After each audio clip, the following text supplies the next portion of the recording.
আপনাদের সবাইকে যিশুর মধুর নামে জয় যিশু। আজ আমরা এই ভিডিওটিতে প্রভু ঈশ্বরের দেওয়া 10টি আজ্ঞার বিষয়ে আলোচনা করব।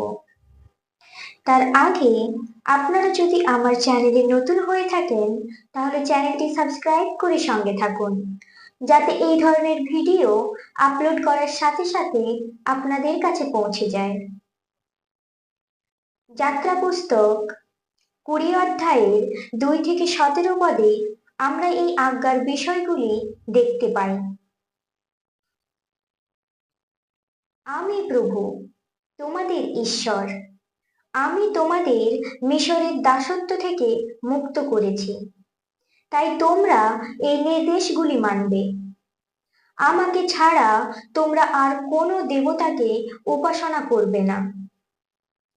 তোমরা অবশ্যই অন্য কোনো মূর্তি গড়বে না, যেগুলো আকাশের, ভূমির অথবা জলের নিচের কোনো প্রাণীর মতো দেখতে। কোনো মূর্তির উপাসনা বা সেবা করবে না, কারণ আমি প্রভু তোমাদের ঈশ্বর। যারা অন্য দেবতার উপাসনা করবে তাদের আমি ঘৃণা করি।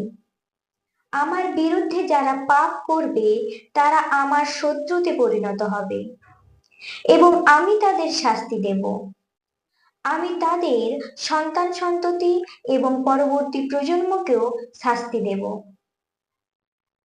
কিন্তু যারা আমায় ভালোবাসবে ও আমার নির্দেশ মান্য করবে তাদের প্রতি আমি সর্বদা দয়ালু থাকব। আমি তাদের 1000 প্রজন্ম পর্যন্ত দয়া প্রদর্শন করব। তোমরা তোমাদের প্রভু ঈশ্বরের নাম ভুলভাবে ব্যবহার করবে না। যদি কেউ তা করে তাহলে সে দোষী এবং প্রভু তাকে নির্দোষ সাব্যস্ত করবে না। বিশ্রামের দিনটিকে বিশেষ দিন হিসেবে মনে রাখবে।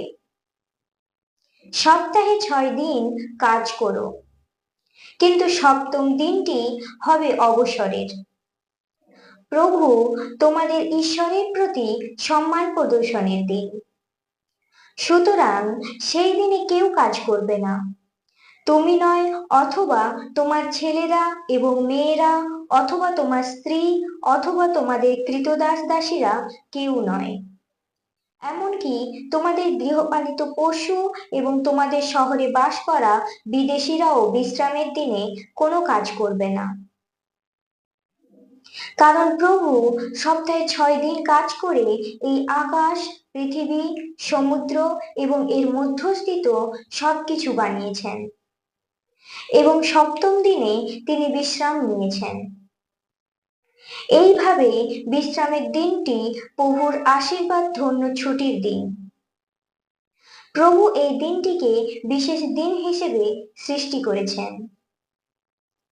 তুমি অবশ্যই তোমার পিতামাতাকে সম্মান করবে, তাহলে তোমরা তোমাদের দেশে দীর্ঘ জীবন যাপন করবে, যেটা প্রভু তোমাদের ঈশ্বর তোমাদের দিচ্ছেন।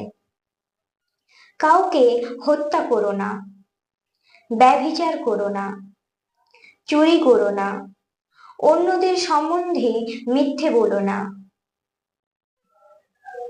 তোমাদের প্রতিবেশীর ঘর বাড়ির প্রতি লোভ করো না, তার স্ত্রীকে ভোগ করতে চেও না এবং তার দাস দাসী, গবাদি পশু অথবা গাধাদের আত্মসাৎ করতেও চেও না।